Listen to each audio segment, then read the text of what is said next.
True performance goes beyond power. It's built on accuracy. From routine servicing to tailored upgrades, every detail is considered. At Precision Auto House, your trusted specialist in European vehicles, where your car is treated like it should be. Improved Production Cars and Production Cars Racing is brought to you by Precision Auto House, TRP Ductwork, BM Graphics, and Knight. Thanks very much, Jamie, down there in the paddock area. And we have a look, a grid, and Steve Turpin. And it will be Steve Turpin and Trent Hookamau on the front row. Mason Legg and Craig Poole on row 2. Derek Burns and Lane on the next row. Jim Jellin and Laurie Whitholm. Tim Riley, Matt Cherry. Watch for this one. The Holden Monaro will be coming back from midfield. That will go like a rocket. Neil Pollard, and unfortunately we've lost Horan. I don't believe I see Woodhead. Oh yes, Woodhead is out there. And looks like Joel Corello is missing, and also Delphin in the 30. Joining me in the commentary for this one is Cameron Burns, and Cameron, we'll get to you very shortly. There was a lot of guys that had some problems after race number 1 this morning, but we're just about ready to get going on this one. And you guys have got a very big event coming up very, very shortly here at Motormall Wanneroo Raceway. We'll get into that once these guys start circulating. Very interesting to keep your eye on Mason Legg in the Volkswagen, the 60th anniversary version of the Golf. On the second row, alongside him is the Tirana of Craig Poole. Haven't seen Craig for quite a while up here at Motormall Wanneroo Raceway. It's great to see him back. Red lights on, we're about to go racing. Improved and Production Cars, and Steve Turpin gets the win of the start from Trent Hookamau and Craig Poole and Mason Legg side by side into turn number 1. Craig Poole just drives right around the outside of Mason, and has actually got himself a car length distance already as he drives away now up through turn number 3 and into 4 for the first time. Derek Burns had a good start as well, but here comes the Monaro for Racing Dynamics of Matt Cherry, just stuck behind Derek Burns at the moment. That will change very, very quickly. Give him a bit of straight road, and that Monaro will blow past. So as I said, welcome to the commentary box in Cameron Burns. Mate, a big race meeting coming up for you guys. Yes, we're having our state nationals up here in end of October. We've got lots of sponsors coming over and lots of people joining, which will be good. It's going to be good, plus the live stream now, so it doesn't matter where your constituents are anywhere around Australia. They'll be able to tune in and watch all the action from Motormall Wanneroo Raceway. Yep, we're looking at almost 50 cars at the moment, hopefully. And then, unders, overs, and it should be a good weekend. So Neil Pollard just doing the under and over on, I think that's Jim Jellin's car. Yes, it is, the Honda Civic Type R. And where is that Monaro? It's up into second place already after 1 lap. Just gone past the RX-7 of Hookamau, and he will start to get on the back of Steve Turpin very, very quickly. 2 Holden products out in front as we go on board car number 25, I think that is, of Craig Poole in the Tirana. And there is the Holden Monaro for Racing Dynamics of Matt Cherry. And there's Craig Poole in the Tirana being harassed by Mason Legg in the 60th anniversary of the Volkswagen Golf. And the rest of the field just making their way through. That'll be Tim Riley, Laurie Whitholm and Woodhead in the little Mini Cooper S. So Steve Turpin coming through turn number 7 now, with Matt Cherry closing in big time. 9.5 minutes remaining in this one, and Matt Cherry does hold the lap record for this improved production category with a 60.08 second lap, and he's just done a 60.8, so he's 0.8 of a second away from a new lap record. Yeah, he'd be trying hard, wouldn't he? Yeah, we've also gone onto a new tyre, the Bridgestones, for this year too, so the new Bridgestone tyres working very well as well. But yeah, there was a few incidents after race 1. A couple of cars were a bit faulty. TPS sensor on Steve Turpin's and Trent Hookamau's RX-7. There was the Golf that had the big incident at turn 1. He's all right walking around, so a bit beaten up, a bit sore. Yeah, that was Mark Horan. Yep. That was a pretty unfortunate event. Did he actually tell you how that occurred? He's pretty much put the brakes on the oil slick, the right-hand side's locked up, and it's pulled the car hard left into the wall. So he didn't see it because he was so far close behind Mason? Yeah, you had Derek and then the Tirana, and then all three of them went a bit wide and slippery, and they're just an accident. But he's out walking around, he's a bit shaken up, a bit sore, but he'll be right. We'll get the car fixed. Hopefully he'll get that car fixed for the Nationals, because he is a great driver. He's coming from open wheel racing and now going into production cars. And let's see how he goes. And Emma's not out there. Emma's just not feeling the best after the moment after race one, so she's pulled her car out, unfortunately. But Jim's going around pretty quick in his little first time out in his Honda Civic. So, what's happened with Joel Corello and Delphin? Joel Corello's BMW lost oil pressure after halfway through qualifying, so he's pulled out. And then Ben Delphin, his first race meet with us, he did a rear main seal in qualifying, and it's not worth blowing the engine up and all the rest of it, losing all the oil. So yeah, a few little retirements, which is a shame, but everyone will come back bigger and better for next time. Sure will. And when you say like a rear main bearing, it sounds, oh well, it's only a bearing, but to get to that bearing, you've got to pull the whole engine out to get to that little bearing. Yeah, it was a rear main seal on the back of the engine, so it's just leaking oil out the back, so it's not safe to run it. So safe spilling oil all over the track, which has been a thing, but there's a good little battle pack here with some production cars and IP cars. Craig Poole ran very wide and allowed Neil Pollard, and now Derek Burns, your dad, is having a crack at Craig Poole as well as they crest the top of the hill down towards 7. Isn't this a really rapid little car, this Neil Pollard in the, I think it's a Honda? Yeah, it's an under 2 litre Honda Civic with a K20 in it, and then you've got a 6 litre Tirana, it's BMW production car, 6-cylinder twin turbo, and then you've got Jim Gallen in a 4-cylinder turbo production car. So they're all could be well matched for different categories, different styles, different years. Different strengths and weaknesses out there on the circuit as well. Obviously the 6 litres going to have it in a straight line, but under brakes, these front wheel drive performance cars, they really hold their own through the corners and the tight twisty stuff. It's just the technology in the cars too. They're very well made these days, but you can make an old Tirana like this go faster than BMW. It's good racing to watch. So Matt Cherry is 6/10 away from his lap record as he closes in on the back of Steve Turpin. There'll be a move on here very, very shortly, and it looks like he's going to try and throw it up the inside. There's smoke coming from the front right-hand corner of Matt Cherry's car. So just right on the verge of pinching that brake. But yeah, the move will be on here down towards 6, I would suggest, as they head up in towards turn number 3. Only 2 car lengths difference now between the 3 of Steve Turpin and the 44 for Racing Dynamics of Matt Cherry. Matt Cherry had to replace a front right tyre after that big lock-up in turn race 1. So he's got a new front tyre on that. Steve sorted out his throttle position sensor now in the diesel's mechanical car. So now that's got full throttle and he's happy with that. What's going on with all these throttle position sensors? They just forget to tighten them up. No, there's just issues comes with gremlins with race cars. They always happen. So it's lucky he was able to source one. He had to get one of his workers or mates to go to Basson then to go pick up a part for him and quickly rushed it out here so he can race today. Here's the over and under for Matt Cherry in the red Holden Monaro. Draws up alongside Steve Turpin and then blows past him and will take over first place. A 60.6 is the fastest lap at the moment for Matt Cherry in that beautifully presented Holden Monaro. Pretty much a V8 supercar, isn't it, on street tyres? Pretty much. It's not much. Steve Turpin's car's not that bad either. He's got 6 litres in that, and he's been developing that car a lot as well. There's supposedly a new engine coming for that for the Nationals as well, so that car will get quicker. But Steve's come on in bounds at the last year or so he's made so much time up in that car. It's great.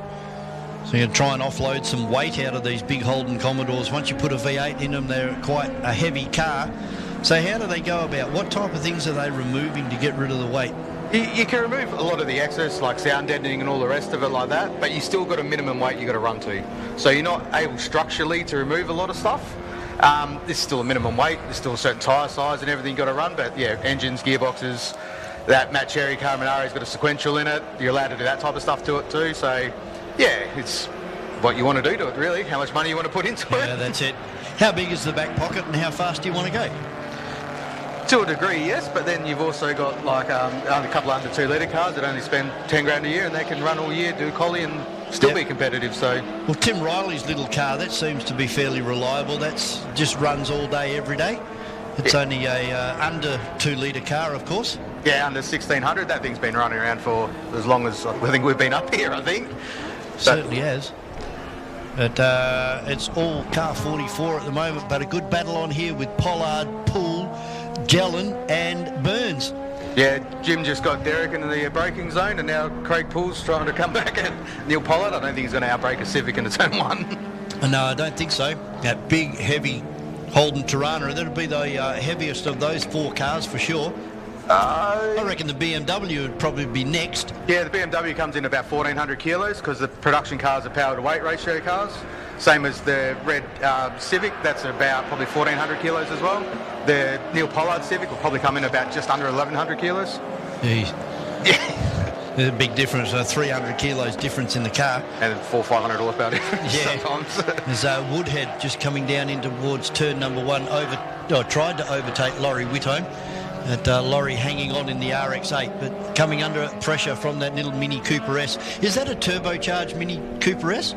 Not 100% sure, to be honest. I'd assume it would be, because it's a D-class car, so they're both D-class, so they're in the same category for production cars.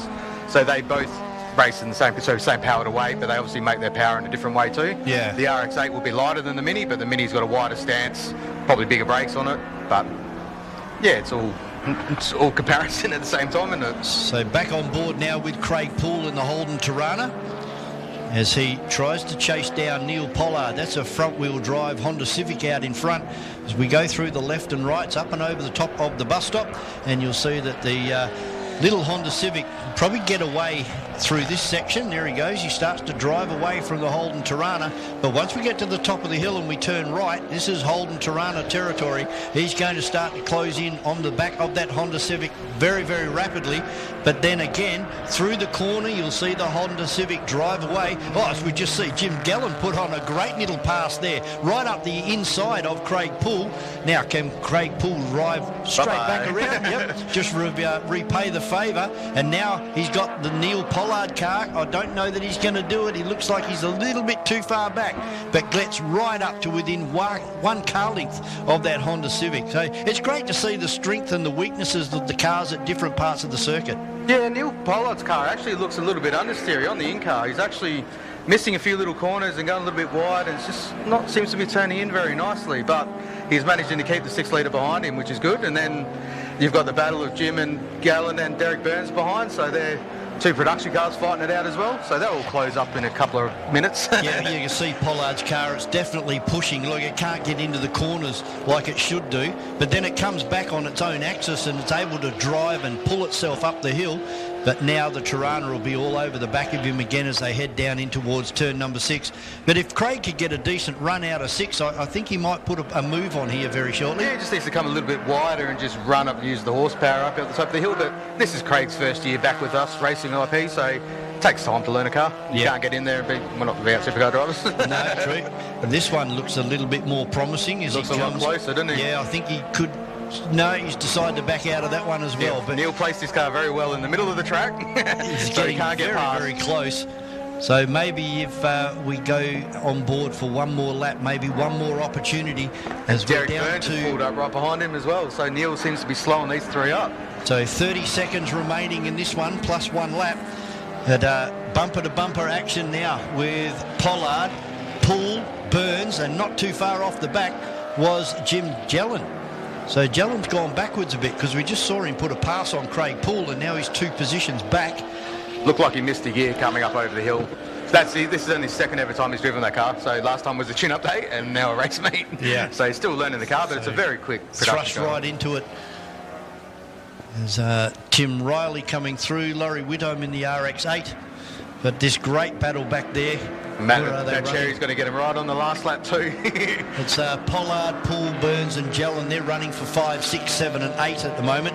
But it's been the best battle. Gellan's got overtaken just now by Matt Cherry as he comes up and over the top past Derek Burns. You can try and get underneath Craig Poole as well. Yes, he does. Takes 3 cars on the braking zone only of Motormall Wanneroo Raceway. So he goes across the line. We're down into the minus area now, so that's the last lap board being shown. And Derek Burns coming under attack now from Jim Gellan and drives straight underneath the BMW.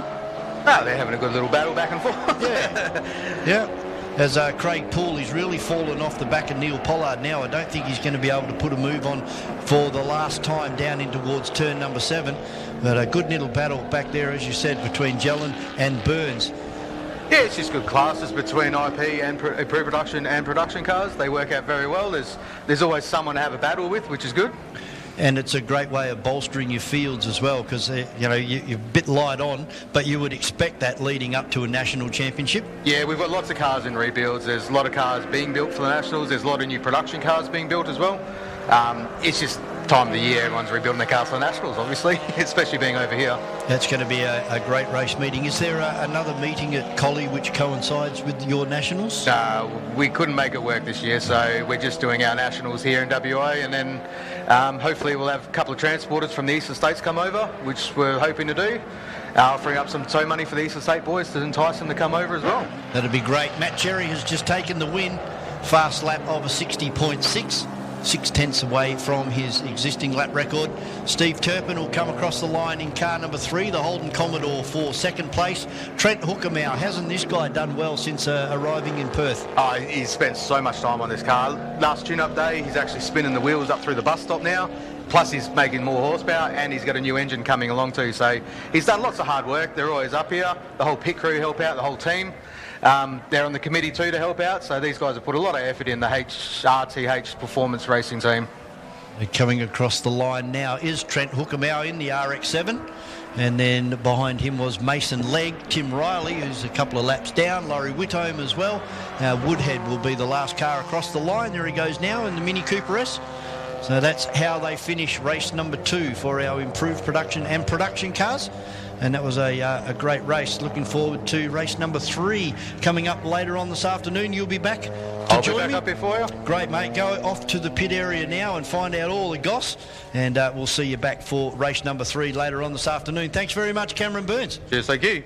We do. We've got Steve Turpin here with us. Steve, you just came in second in that race. How did you feel going out there, given the first race didn't quite go to plan? It's been an interesting day all round. The first race, I had a lucky little win there, but we also had problems with the throttle. Fixed that and went out just then and forgot to check my tyre pressures, so that was a quick trip back to the pits. And yeah, I think I might need to run out of fuel now.